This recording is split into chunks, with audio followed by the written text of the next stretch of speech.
Caríssimos irmãos, sejam todos bem-vindos ao Evangelho, Prece e Irradiação do Centro Espírita Cearense. Para iniciar o Evangelho de hoje, convido todos vocês a fechar os olhos e vamos ouvir uma mensagem do livro Café com Deus Pai, para que possamos então serenar os nossos corações e que possamos mentalizar Deus, Jesus em nossa vida. E a mensagem de hoje diz: você tem ouvido a voz de Deus? Pois todo o que pede, recebe. O que busca, encontra. E aquele que bate, a porta será aberta. Para que a vida faça sentido, é preciso haver algo que nos impulsione a nos levantar todos os dias pela manhã e, apesar das dificuldades, enfrentar com coragem o nosso leão diário. Para que, como diz o ditado popular, no dia seguinte não haja dois leões para enfrentar. Essa é uma luta em que sozinhos somos facilmente assolados pelo cansaço e pelo desânimo. Por isso, é fundamental estarmos atentos à voz de Deus, nos impulsionando e nos dando estratégias para vencer cada dia. Deus fala por meio de oração, do silêncio ou até mesmo de uma música, que quando ouvimos, sentimos as direções do Pai sendo dada a nós. Deus fala por meio de pessoas, muitas vezes fazendo que essas pessoas improváveis venham a ser canais de bênçãos em nossa vida. Deus tem falado o tempo todo, mas talvez você não tenha estado sensível para ouvi-lo. Ele está falando com você. Pessoas que andam com Deus não podem falar em nome de Deus. Não dê atenção a todas as vozes. Ouça realmente a homens e mulheres de Deus. Feche-se em seu quarto, use a palavra de Deus como bússola, com toda a certeza que você encontrará o Pai e conseguirá ouvir o que Ele tem a lhe dizer. Para grandes conquistas, você precisa entender que é indispensável estar sensível e ouvir a voz de Deus. Assim como nenhuma viagem para longe, para o desconhecido, é realizado sem mapa ou GPS, não podemos avançar em direção ao nosso destino se não estivermos atentos ao que o Senhor tem a nos dizer. Então, comece a ouvir agora mesmo para triunfar no seu dia de hoje. Não confunda a voz de Deus com a voz das emoções. Que a paz do Mestre Jesus esteja no lar e no coração de cada um de vocês. Que assim seja.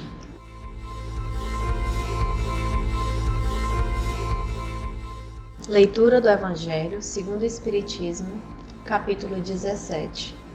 Sede perfeitos. Item 11.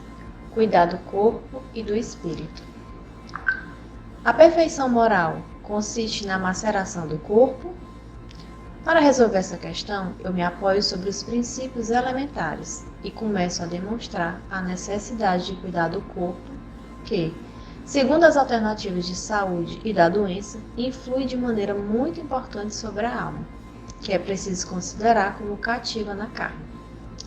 Para que essa prisioneira viva, se divirta e conceba mesmo as ilusões da liberdade, o corpo deve estar são, disposto e vigoroso. Sigamos a comparação.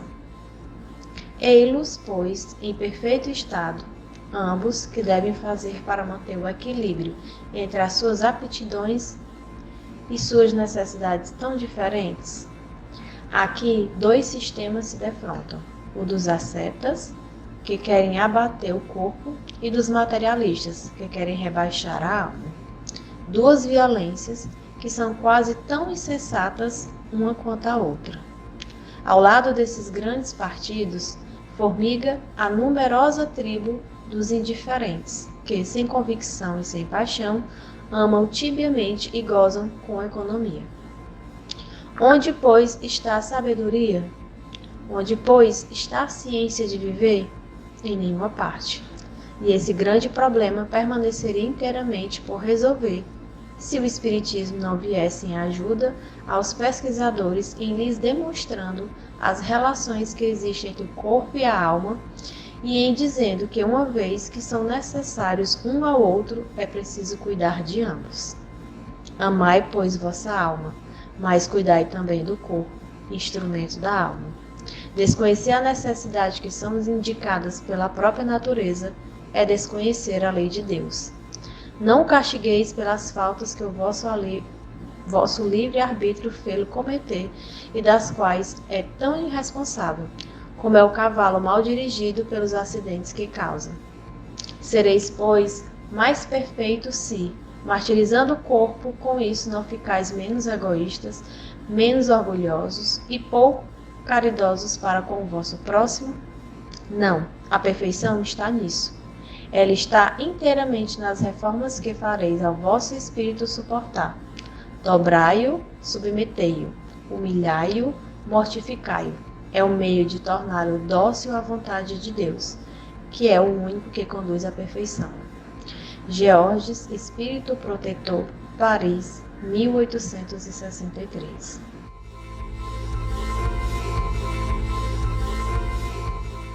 O Evangelho de hoje nos faz pensar sobre a necessidade que as pessoas têm de cuidar do corpo, porque o estado de saúde ou estado de doença proporciona à alma liberdade ou limitação para se desenvolver, trabalhar, crescer, se iluminar em busca da perfeição.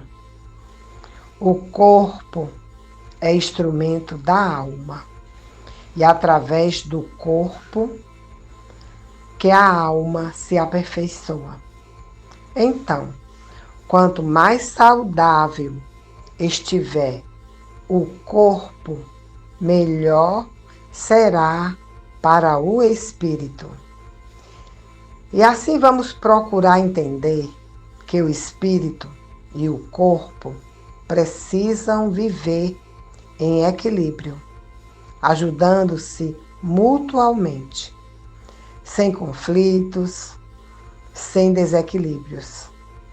No entanto, o espírito coordena o corpo através dos pensamentos.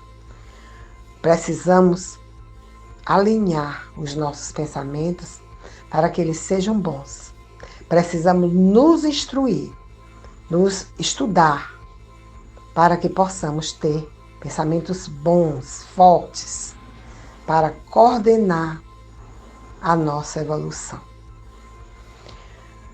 O corpo e o espírito, ambos, são as faces da mesma moeda.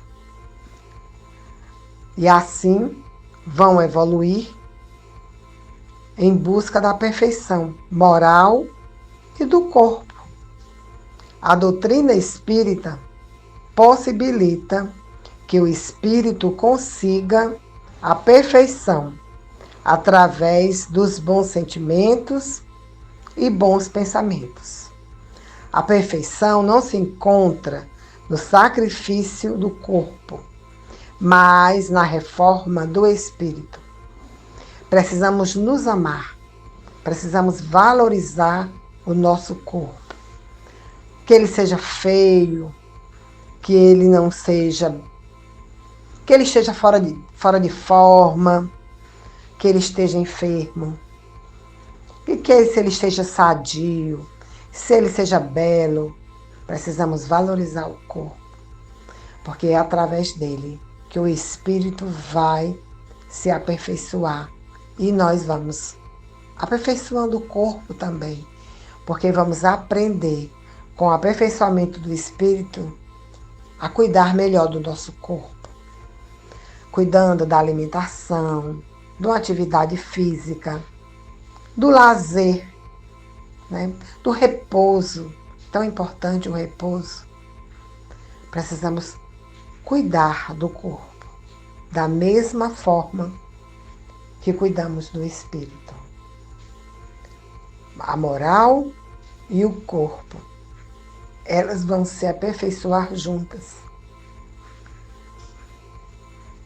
Para que a moral possa melhorar, se aperfeiçoar, ela precisa que o espírito esteja em um corpo. E se esse corpo estiver sadio, é muito bom. Que assim seja.